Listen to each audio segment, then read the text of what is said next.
waraxmatullaahi wabarakaatu dhammaantiin waa salaamayn baa joogtaan kusoo dhawaada casharka kale maanta waxaanu ka hadlanaa waxaa loo yaqaano the highest common factor waxaa loo soo gaabiyaa HCF marka h waxay u taagan tahay the highest c na waxay u taagan tahay common f na waxay u taagan tahay factor waxa weeye waa factorka ugu weyn ee wadaagaan laba lambar iyo wixii ka badan marka the highest common factorka mararka qaarkood waxaa lagu magacaabaa the greatest common factor waa isku mid are same highest common factor or greatest common factor waa isku micno waana isku mid marka waxaa lagu odhan karaa soo saar laba lambar ama saddex ama in ka badan common factorka ka dhexeeya nambaradaas marka tusaale ahaan hadaan example bixino waxaan haysanaa waxaa lagu yidhi waxaa soo saartaa find the highest common factor of 8 and 12 marka labada lambar baa haysta 8 and 12 the highest common factor waa soo saar baa lagu yidhi marka waxaan ku saari karnaa qaabab fara badan waan ku saari karnaa marka maanta waxaan baranaa qaybta ugu fudud ee ku saari karto highest common factor marka waxaan qoranaa lambarada layna siiyey marka 8 iyo 12 baa layna siiyey 8 iyo 12 labada lambar waxaan u wada qaybinaynaa lambar labadooduba u qaybsama halkaasaan u dhiganaa lambar labadooduba si exactly ugu qaybsama laakiin waxaa mamnuuca qofku inuu ogaado inaasan number keliya uusan u qaybin number laakiin labadooduba si wada jir ah baad lambar ugu qaybinayna tusaale ahaan waxaan odhanaa lambar 2 u qaybi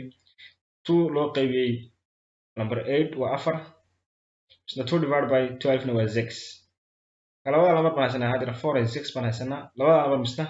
lambar baa ka wada dhexeeya oo wada qaybsama sidaa awgeed barta sidaa halka kaga tagi karno waa inaan lambarka kale u qaybsama ilaa aanu gaadhno meel aan labada lambar wax u kala qaybsamin wax ka dhexeeya aysan jirin aynu gaadhayno sidaa awgeed 4 iyo 6 labada lambar waxa u qaybsama lambar 2 dina markaan loo qaybinayna waxaan odhanaa 2 u qaybi lambar 4 waa 2 2 loo qaybiyey 3 na waa 2 loo qaybiyey 6 na waa 3 marka hadda waxaanu gaadhnay lambar 3 lambar 2 iyo lambar 3 waa prime numbers micnaheedu taa waxa weeye labada lambar waxay u qaybsaa naftooda iyo lambar 1 sidaa awgeed lambar ka dhexeeya labadaas oo common u ah oo ka dhexeeya ma jiro oo factor labada lambar ka dhexeeya lambar 2 iyo lambar 3 is a prime number sidaa awgeed labada lambar kama dhexeeyo the highest common factorka lambar 8 iyo lambar 12 waxay noqonaysaa labada lambar la isku dhuftay lambar 2 times 2 is 4 waa labada lambar la isku dhuftay wey sidaa waxaan qoranaa 2 power 2 is equal to 4 marka haddaan qoro 2 times 2 iyo haddaan qoro 2 power 2 isku mid marka lambar 4 is highest common factor marka labada lambar highest common factor kooda wuxuu noqonaa lambar 4 marka sidaasaa ku saarsa highest common factorka lambar walba haddaan tusaale kala bixino haddaan tusaale b oo kale haddaan bixino tusaalehaan waxaa la yidhi waxaa soo saartaa highest common factor 10 and 25 baa like highest common factorka soo saar marka 10 iyo 25 waa arkaa directly lambarka u wada qaybsama asaasaan u eegay labada u wada qaybsama ayaa soo saaray kana waxaa odhanaa hadeer labada hadda 5 baa u qaybsanta 5 u qaybi markaa 5 u qaybi 10 waa 2 5 u qaybi 25 waa 5 ka labada lambar hadda lambar 1 wada qaybsama marka mar haddaan gaaray labada lambar haddaan lambar ka dhexeyno san lahayn common factor ka dhexeeya labada lambar ay yihiin laba lambar oo prime number oo cid iyaga mooyaane cid kale ay soo qaybsameen lambar hal mooyaane cid kale ay soo qaybsameen lambarkaas wuxuu noqonaa number 5 wuxuu noqonaa common wuxuu noqonaa highest common factor marka number 5 wuxuu noqonaa highest common factor of 10 and 25 hadaan tusaale kala bixino halkaan aan c ku qorno tusaale ahaan waxaan haysanaa 5 iyo 10 koob iyo 20 7 marka saddexda lambar waxaa la soo saar highest common factor kooda 5 iyo 10 2 iyo 20 marka saddexdooda waxaan u qaybinayaa lambar wada qaybsama maadaama awal hore aan ka shaqeyn laba lambar kaliya ahayd laba lambar amiin hadday lambar badan yihiin saddexdooduba lambar ka dhexeeya oo wada qaybsama waan wada qaybinayna laakiin uma qaybin karno lambar 5 iyo 10 iyo 2 iyo 20 labada lambar keliya lambar uma qaybin karno waa inaan saddexdooda lambar ka dhexeeya raadin sidaa awgeed waxaan odhan karaa 3 igu qaybi 15 waa 5 3 igu qaybi 21 waa 7 3 igu qaybi 27 waa 9 hadda waxaan haysaa 5 7 9 saddexda lambar ka dhexeeya saddexdooda qaybsan ma haysto marka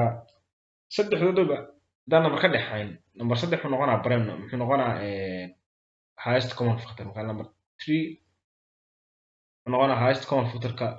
saddexda number marka saasaan kusoo saaraya oo sida ugu fudud oo qofku markiiba uu ku saari karo highest common factor-ka adaan wax kale samayn lambarka lee u qaybinaysaa kadibna saasaan ku saaraya lambarkaan doonayo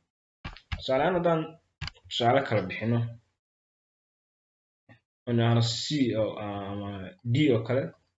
ama c waan soo sheegnay marka tusaale ahaan waxaan haystaa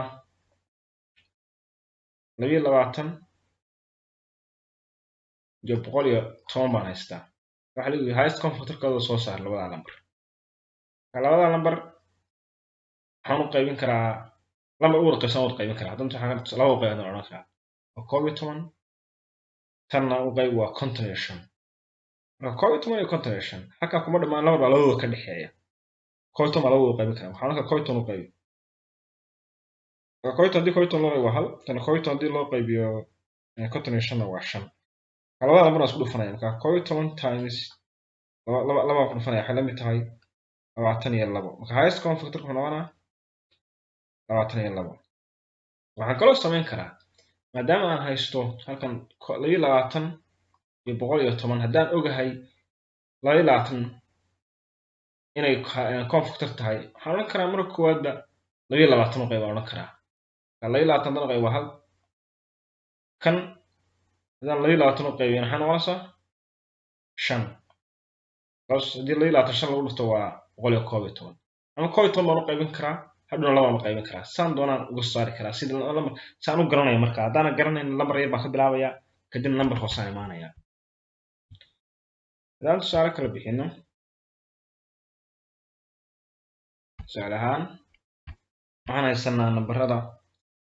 12 18 iyo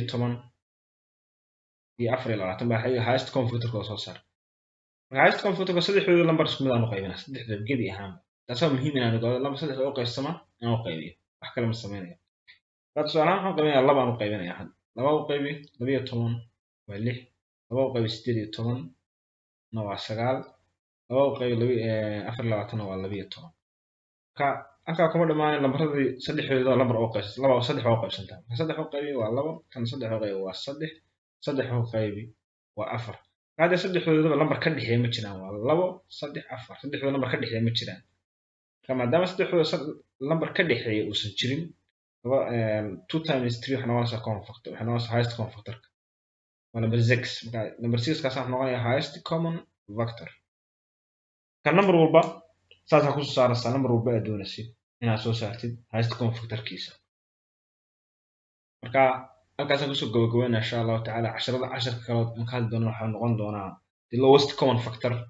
oo casharka duwana marka salaamantiin dhammaantiin meel walba joogtaan